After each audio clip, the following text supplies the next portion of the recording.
GST નોંધણી રદની જે પ્રક્રિયા છે તેમાં ગંભીર ગરબડ થઈ હોય તે પ્રકારના વિગતો, જેમાં કેગ દ્વારા જે રિપોર્ટ મૂકવામાં આવ્યો છે તેમાં મોટા ખુલાસા થઈ રહ્યા છે અને આ કેગના ખુલાસામાં કરોડોની અસરની આશંકા પણ વ્યક્ત થઈ રહી છે. નોંધણી રદ પ્રક્રિયામાં નિયમોનું પાલન નથી થયું.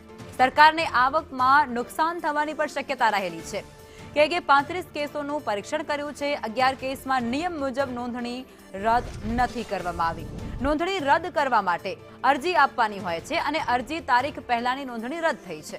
નિયમ 22 હેઠળના પ્રાવધાનોનું ઉલ્લંઘન અહીં થઈ રહ્યું હોય તેવું પણ અહીં લાગી રહ્યું છે.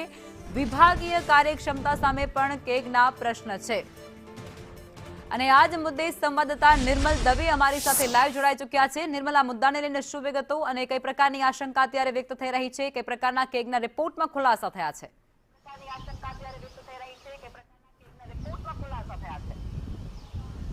જો કોઈ પણ વેપારી પાસે કે જેને જીએસટીએન નંબર છે, હવે એ નંબર જ્યારે તેને રદ કરાવો છે તો એવા સંજોગોમાં કેટલીક પ્રક્રિયામાંથી તેને પસાર થવું પડતું હોય છે.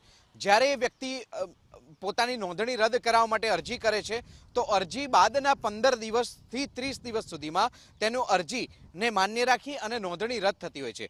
પરંતુ કેગ દ્વારા જે નોંધણી જે ઉલ્લેખ કરવામાં આવે છે, જે ટિપ્પણી કરવામાં આવી છે, તેમાં તો જીએસટી વિભાગની જ ગંભીર બેદરકારી સામે આવી રહી છે. જે ગરબડ થઈ હોય તેવી આશંકા કેગ દ્વારા વ્યક્ત કરવામાં આવી છે. 35 જેટલા કેસનું કેગ દ્વારા પરીક્ષણ કરવામાં આવ્યું હતું અને પરીક્ષણની અંદર એવું સામે આવ્યું છે કે 11 જેટલી નોંધણી છે તે યોગ્ય રીતે કરવામાં નથી આવી. એ જે નોંધણી કરવી હોય, નોંધણી રદ કરવાની હોય તેની પણ પ્રક્રિયા પૂરી કરવામાં નથી આવી. અરજી કરવી હોય અને અરજી કર્યા બાદ જ્યારે નોંધણી રદ થવી જોઈએ, પરંતુ આ 11 કિસ્સા એવા સામે આવ્યા છે કે જેની કેગ દ્વારા ગંભીર નોંધ લેવામાં આવી છે. એ 11 કિસ્સામાં સ્થિતિ એવી છે કે અરજી બાદમાં કરવામાં આવી છે પરંતુ નોંધણી 15 થી 20 દિવસ અગાઉ થઈ ગઈ છે. માફ કરશો, અરજી જે કરવામાં આવી છે તેના પહેલા જ આ તમામ પ્રક્રિયા જે નોંધણી થઈ હોય તે નોંધણી રદ કરવા માટે 15-20 દિવસ અગાઉ પહેલા થઈ ગઈ છે. એટલે આમ જે ગંભીર બેદરકારી સામે આવી છે, કેગ દ્વારા તેનો ગંભીર રીતે ઉલ્લેખ કરવામાં આવે છે.